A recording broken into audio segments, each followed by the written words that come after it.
ain't see me, you Stevie. Wondering how I reach more evolutions than Evie and make it look easy. I don't even really know how to start this video because generally I try not to be mean-spirited on the internet, despite the fact that a lot of you seem to think otherwise. But I genuinely try not to be. But today, I'm gonna be a little mean. Let's talk about it. Okay, so today is week 10 of the X-Men Age of Revelation tie-ins. We're not gonna do the usual pageantry that I have been doing for this series because this is less a video breaking down these books and more of a public service announcement. Now, this is actually a public service announcement I probably should have put out a long time ago about this book, though technically I feel like I kind of did just in passing ever so often when Age of Revelation would come up in conversation or in passing as I was doing other videos, talking about the egregious amount of tie-ins, so on and so forth, which, by the way, in case anyone was wondering how many fucking tie-ins there are to this series, there are a whopping 16 total tie-ins. That's not including the, I think there was like a one-shot. Technically, there's a couple of here and a one-shot there, and there's technically a one-shot that's at the end of this, but yeah, a grand total of 16 different books, all 3 issues each with the exception of those one-shots. And today, we're gonna be talking about Longshots number 3, as well as Unbreakable X-Men number 3, Iron and Frost number 3, and Sinister's 6 number 3.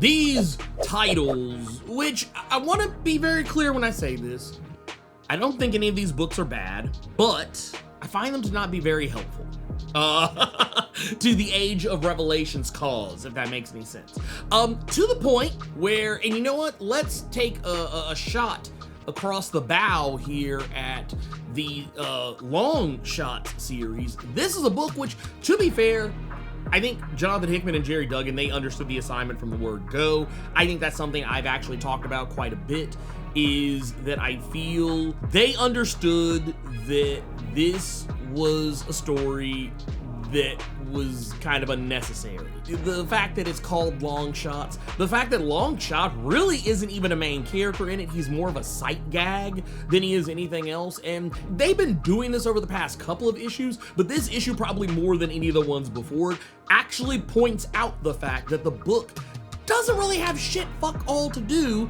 with X-Men Age of Revelation, and even more so has less to do with Longshot, and that they just use the name just to sell some books. And I appreciate that they were very transparent about that in the series. I mean, once again, it's kind of being played for laughs, but I mean, I feel like where there is joke, there is sometimes a nugget of truth somewhere in there in that joke. The very beginning of the story where Longshot's talking about how it says, I can't figure out what's happening with the Bishop subplot. And for those that don't know, it seemed like Bishop got offed in the previous issue, but he actually pulls up again in this issue. I'm just like, okay, all right, whatever, we're just doing stuff. And it's because of time travel shenanigans, and of course, it's even kind of, thrown out there that, yeah, it's an X-Men project. There's always time travel nonsense in there. People love it, which is kind of funny because there's actually a pretty large contingent of X-Men fans that are kind of like, yeah, time travel again? Like, you put time travel in the same category as going back to that goddamn mansion. Like the same, like the Venn diagram of people who dislike X-Men time travel stories, or I won't say dislike, they think X-Men time travel stories are overused. And the section of people who didn't want the X-Men to go back to that mansion after the Krakoa era ended, it's a circle. It's just a circle. There's no 2 separate circles, it's a circle. And I'll even go as far as say, like, people dislike that shit so much that I remember when House of X started, Jonathan Hickman actually had to come out and say that, yeah, this is not a time travel story, which was kind of funny because he also said that it wasn't like time travel or alternate realities, when it kind of slick was. It wasn't the main core conceit of the story, but there were elements of it in there. So to say that it wasn't there at all was kind of misleading. But Anyway, there was, yeah, anyway, I'm not here to harp on House of X or the Krakoa era or pine for the days of yore. But yeah, Longshots, largely an inconsequential book. And that's not a bad thing, you know, in terms of, you know, the story itself. The story itself is funny, it's entertaining, it's silly, it's goofy, it wears what it is right there on its sleeve. But at the end of the day, man, it's kind of rough. It's kind of rough to say that this is like some kind of a book that you should, you know, be reading because you want to know more about X-Men Age of Revelation. It seemed like this was one of those books that just was there. Like Marvel, you know, and Tom Brevoort in the X Office was just like, yeah, no, we have to have 16 tie-ins. Man, we only got 15 though. We only got 15. And it's like, you know what? Hey, slap this shit together. That's what Longshots feels like. That's what Longshots feels like. It's a funny story. It's cool, but yeah, you're never. I don't think you'll ever see anyone clamoring for this book, or be like, man, you know what? I miss that Longshots. I don't think that's gonna happen. I don't think you have to worry about that. Iron and Frost, which is yet another inconsequential book, a fun one, but an inconsequential one. Man, it hurts. That hurts. It hurts me because, like I said, I've been saying it time and again, man. I've been that guy who's quite literally, I feel like I was the only one. I feel like I was the only one who was invested in the Tony Stark, Emma Frost pairing. I was here for it. I was enjoying it. I thought it was cool. I was actually sad when it ended. You know, I knew it was gonna end, but I was sad that it ended. I was like, oh man, it's crazy. You know, we did this, and now we're just gonna say, yep, sweep that up, pocket sand, move on. We ain't doing this no more. And all of a sudden, it's back. But because of a future, like, alternate timeline type deal. And honestly, the things that you probably imagined were going on with the whole Iron and Frost bit, the whole thing with Emma and Tony getting the X virus and turning into the Iron King, and Emma being, you know, mortally wounded, and she's in her diamond form because it's the only way to keep herself from dying. All of that comes back around to pay dividends because, as we kind of posited previously when talking about Iron and Frost, Tony is still in there, and he probably will come back in some way, shape, form, or fashion before it is all said and done. And then Emma is probably going to wind up sacrificing herself, which she technically does. She sheathes her diamond form because she needs to use her telepathic powers to reach the Tony that is buried under all that X virus shit. That's how they undo the whole thing. And of course, there's some wibbly wobbly timey-wimey shenanigans because Tony sends, like, there's like a message that is sent out back to the Tony of the present, from the future to pre-Age of Revelation. Whether or not that pays dividends or not, maybe, possibly, I don't know.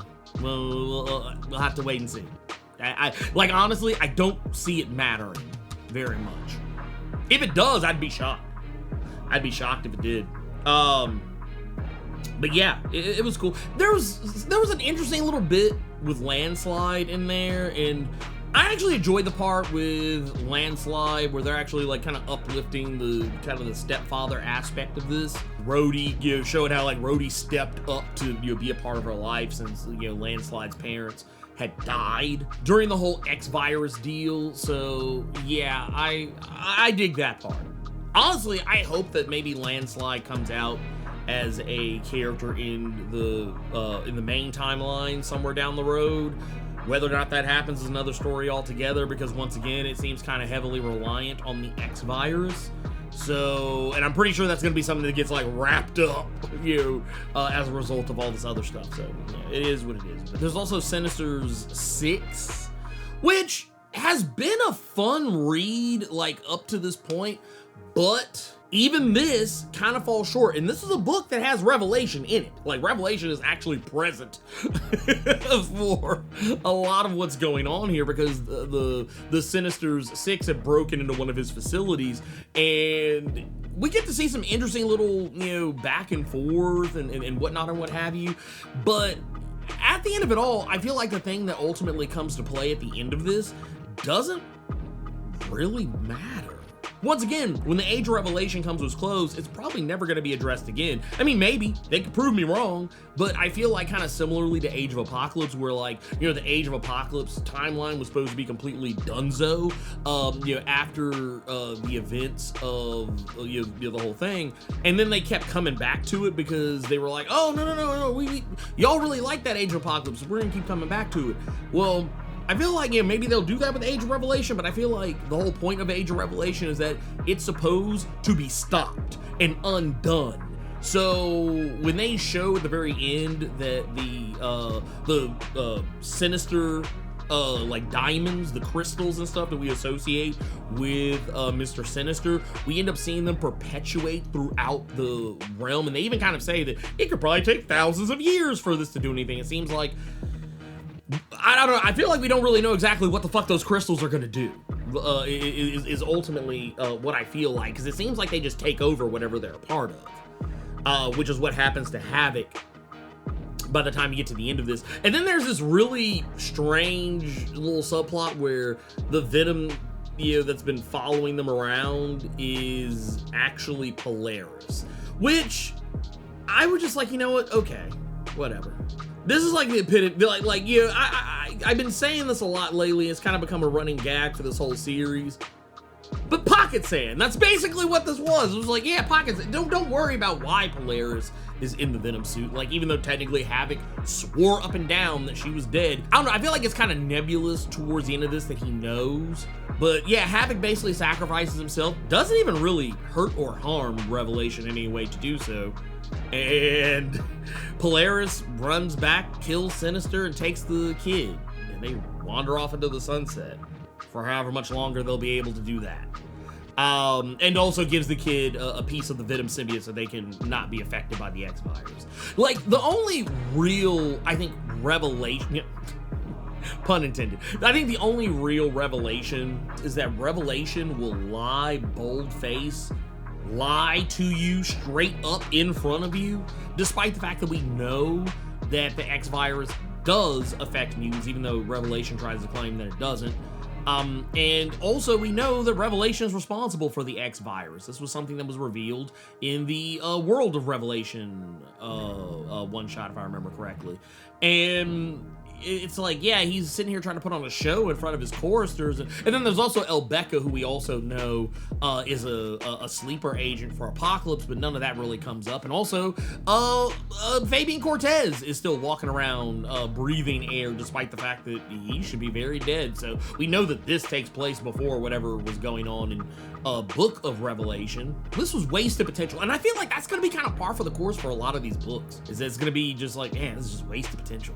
God damn, wasted potential. So many good stories that could have been told, and so many good stories that I feel like got really like, all right, hurry, wrap this shit up endings. Like come on, like I feel like the wrap it up box got hit on every last single one of these books, because they all just kind of end. And I get it's 3 issues, but I feel like these books feel like they probably were meant to be 4 issues. Anyone who thinks I'm being paranoid about that, I can tell you right now, that shit happens more than y'all might want to believe. I have talked to people who have worked at Marvel who have openly admitted they were told one thing. Hey, we're gonna do this many issues, and then come to find out later, like, oh, actually, no, we told you we were gonna give you like a few more issues, but no, now you gotta wrap this shit up in 1, 2 more issues, whatever. The crime you've committed was very serious. And before I sentence you, I'd like to say a few words about your arrest record. What the hell? Yo, the sign is real simple, B. It says wrap it up. Wrap that shit up, B. I don't think that's a good idea. Man, you want some too? You better wrap it up. You better wrap that gavel up, B. Talking about what I was telling you. But yeah, that happens more often than you might imagine. Matter of fact, if you feel like you've ever read a comic where you're like, man, it feels like there was another issue in there somewhere, like, you might be right, especially if it's a Marvel book. Getting away from that, then there's Unbreakable X-Men, which has been a good book. It's been a good, fun book. It kind of ends the way I suspected that it would end. The exact specifics of some particular aspects, I didn't see Soderon coming back, though he does come back and he does help. He does help the team out, and I didn't see the whole thing with Death Dream happening the way that it did, though. I do kind of feel like that's another pocket sand situation where, like, it, like, kind of as I was alluding earlier, I feel like maybe there should have been, I feel like maybe this issue, maybe there was another issue in there somewhere that maybe got cut for whatever reason. I can't say what it was, but there's a moment where a little piece of throwaway dialogue just kind of comes out, basically just saying, yeah, this is why Rogue is back and why she's alive again. And it's like, Death Dream did this, da, da, da. Okay, boom, get out of here. All right, go, get to the end. I want to make something very clear. These rushed endings, I don't blame on any of the writers. I don't blame this on any of the writers. I blame this on editorial, and I blame this on marketing, because I feel like somewhere in there, somebody told somebody that they would probably have more time to do something, and then ultimately they didn't. Unbreakable has been a good story. I feel like it really pairs nicely with Murewa's Rogue Storm.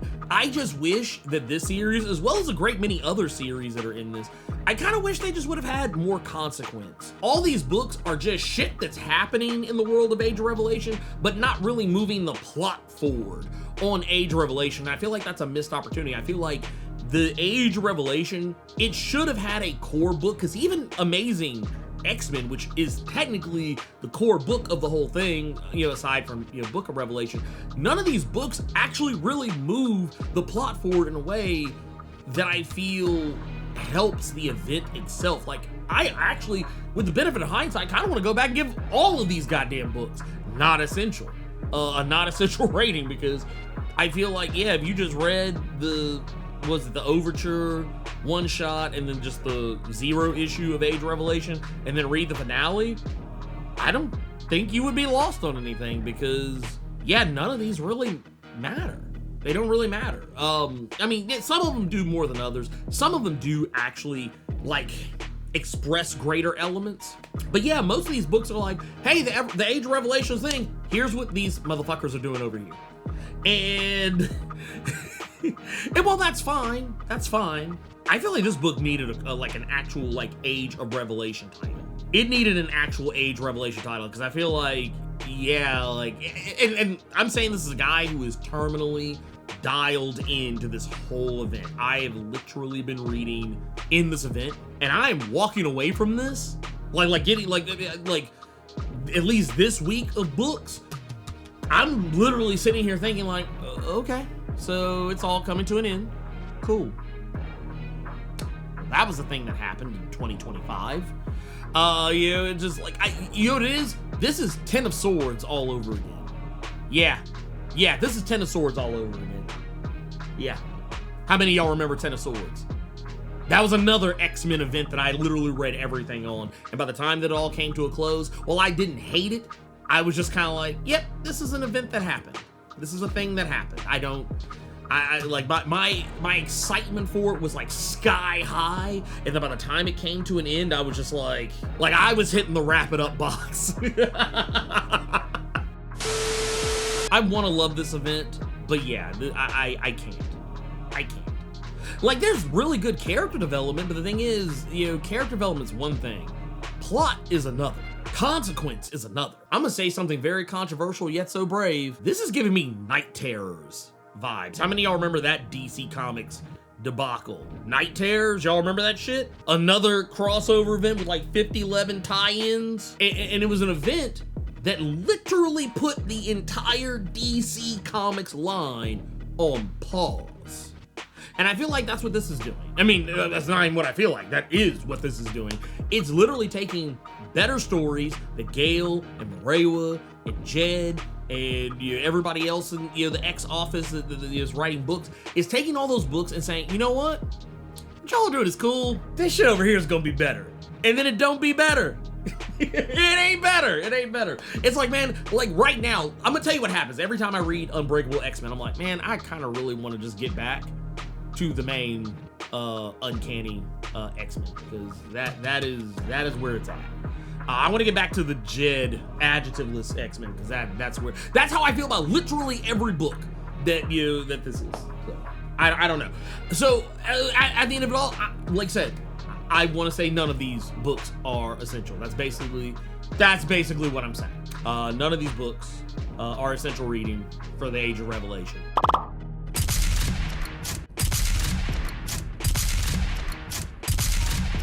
I didn't want to just sit here and pontificate all goddamn day about this shit, because it's my goddamn birthday and I would rather be doing something else. You know what? I would rather be talking about Absolute Batman number 15, which, you know what?